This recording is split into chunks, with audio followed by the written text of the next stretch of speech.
If your boss says, no budget, you don't argue, you don't beg, you don't get emotional. You say one sentence, I understand what's possible right now and what's the process to close the gap. And if you don't walk in with proof, that sentence is still just poetry.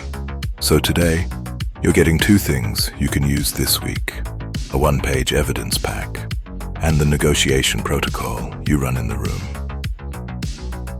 Here's the biggest lie you've ever heard at work. We're one big family. It sounds warm, safe, like blanket logic. Except in that family, they cut your uncle because the quarter was weak, and they measure love with KPIs. When a company calls itself a family, it usually means one thing.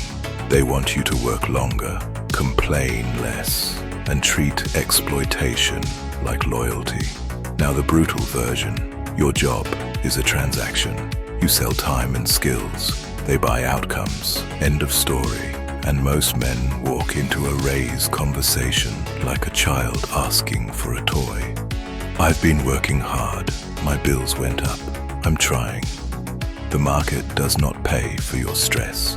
The market pays for one thing only: how hard you are to replace. So this episode is not motivation. It's not confidence coaching. It's not LinkedIn quotes. It's a protocol. You stop begging. You start trading. This is brutal self-mastery.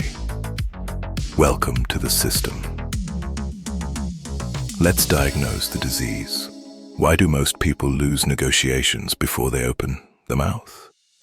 Because they believe in the meritocracy myth, that there's an invisible fairness machine tracking your effort and paying you what you deserve. That belief is comforting. It also keeps you underpaid. In economics, your salary is not your worth as a human. It's a number inside a system designed to control costs. Companies don't reward effort. They manage budgets, constraints, internal pay structures, and precedent. And that's why the most dangerous employee profile is not lazy. It's high output, low maintenance. You deliver, you don't complain, you absorb chaos, you clean up other people's mistakes. So why would they pay you more? From their perspective, you're perfect. Your output is high and your upkeep is low. That's the workplace version of nice guy syndrome. You confuse being useful with being valued. Here's the rule that hurts because it's true. You don't get what you deserve. You get what you can enforce. And enforcement isn't yelling. It isn't drama. It isn't, I'm going to quit theater. Enforcement is built from options. Negotiation literature calls it BATNA, your best alternative to a negotiated agreement. In human language, what do you do if they say no? If your only option is go back to your desk and be sad, you are not negotiating. You are requesting permission to be paid more. And people without options don't get negotiated with. They get conditions assigned. So before we touch the script, you say in the room, we build the engine behind it, because the line isn't the power. The power is what the line is backed by. Before you schedule the meeting, you run an audit, a hard one. Negotiation without data is like stepping into a boxing match and explaining you had a rough week. Nobody cares. Step 1. Market recon. You need external reality. Your goal is not to quit tomorrow. Your goal is to have a real alternative. Do 3 things. Pull 5 job listings for your role in your area. Not fantasy roles, real ones. Speak to 2 recruiters, not to beg for a job, to extract market information. Define a range, not one magical number. A range makes you flexible and credible. A single number makes you fragile and emotional. If you don't know your external value, loyalty isn't a virtue, it's a comfort tax. Step 2. Replacement cost. What it costs them if you vanish.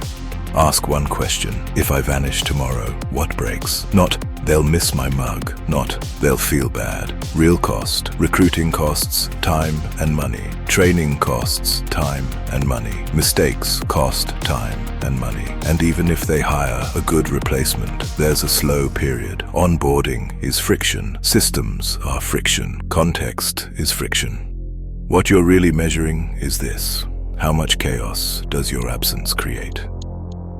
Because companies don't pay for emotions. They pay to avoid cost and chaos. Step 3. The one-page evidence pack. This is where men win. Most people skip this and then complain. My boss doesn't appreciate me. Your boss isn't a mind reader. Your boss has a calendar, Excel, and selective memory. So you bring one page. Printable, brutal, clean. Here's the structure. 1. 3 outcomes, numbers, or clear, measurable results. 2. 2 impact proofs. Because of this, X works. Without this, Y slows down or breaks. 3. 1 market benchmark. Your range based on market recon. 4.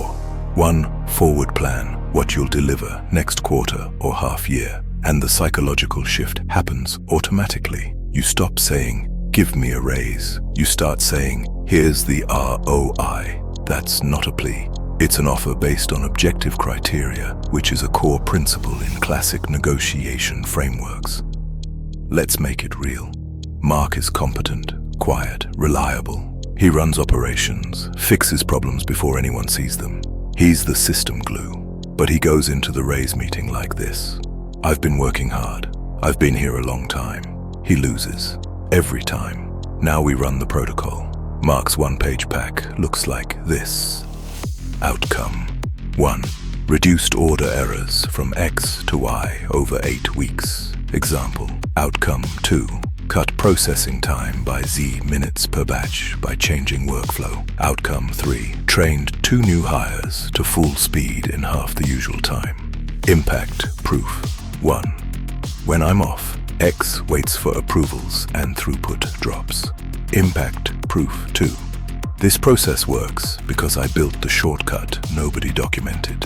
Market benchmark. Comparable roles in this region range between A and B. Forward plan.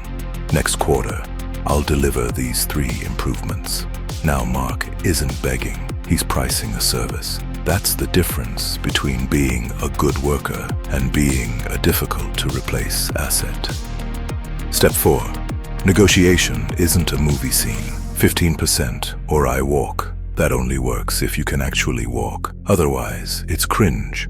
So you build a ladder. A. Ideal. Raise plus level / title plus expanded scope. B. Realistic. Raise plus one-time bonus or retention bonus. C. Concrete plan. Smaller raise, but written criteria plus automatic date. D. If budget is frozen. Regrading. Training budget. Extra days off. Work mode. Equipment. Development budget. Companies often say no money while spending money elsewhere. Not because they hate you, because budgets move through categories, approvals, and incentives. And this matters. Big organizations don't decide, they process. Structural constraints and alignment issues can make even skilled negotiators look powerless inside large systems. So you don't fight the person, you route through the process. Now, you have the engine. Market reality, replacement cost, proof, and options. Now, we go into the room. First, you set the frame. This is not a conversation about being nice. This is a conversation about pricing a service. Opening. Say, I'd like to discuss my role and compensation in the context of my results and market rates. I have a short one-page summary of what I delivered. No apologies. No, do you have time? No permission-begging energy. You're not asking to be liked. You're presenting a business conversation.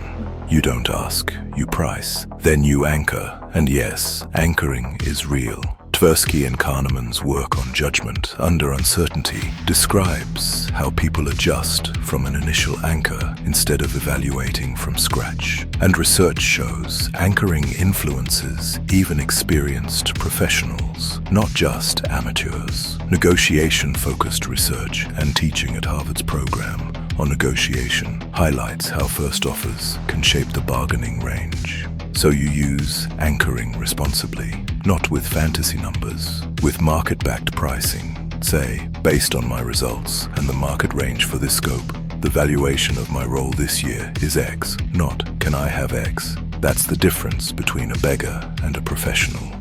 Then you shut up. Boss says, "That's a lot. We don't have that budget."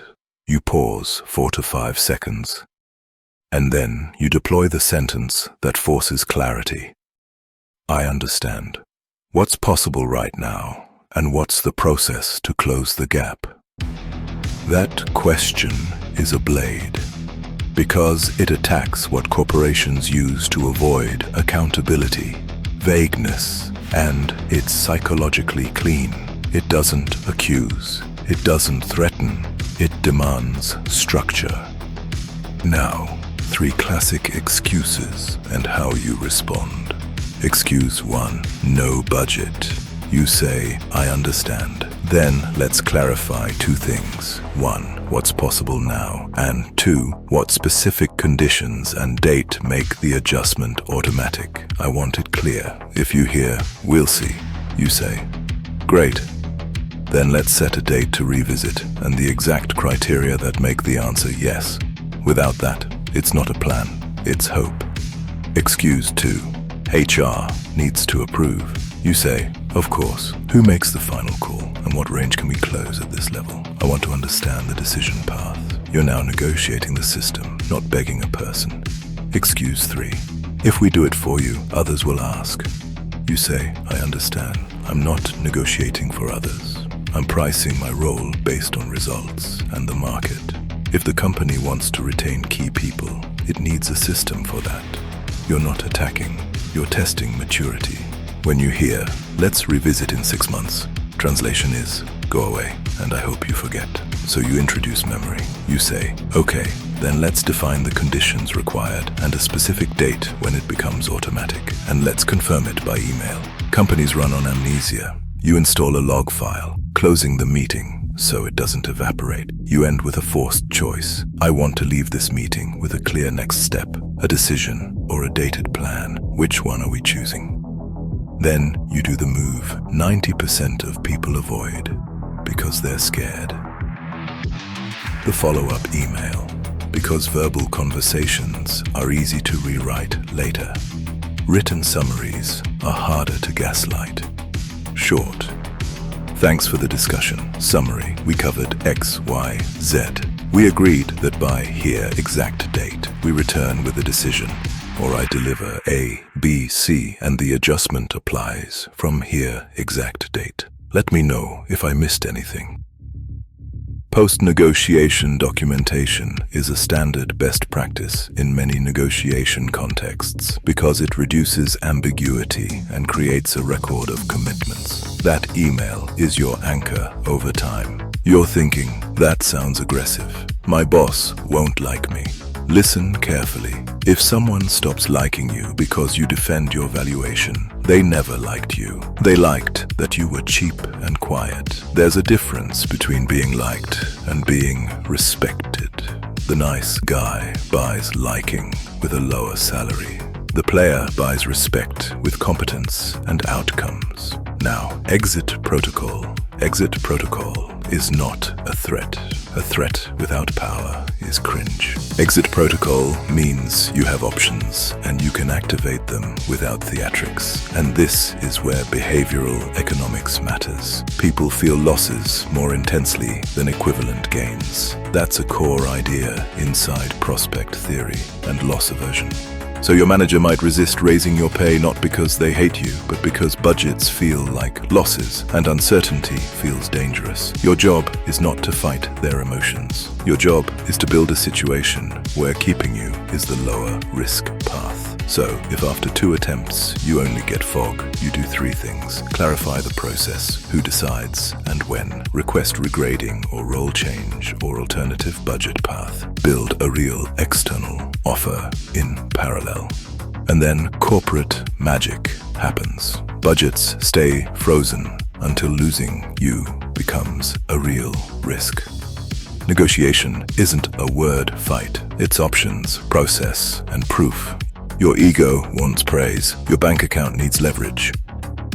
Build your 1-page evidence pack, run market recon, and practice the sentence, "What's possible now, and what's the process to close the gap?" And if you haven't watched Salary as a Leash, watch it now. Subscribe only if you're ready for the truth. game on.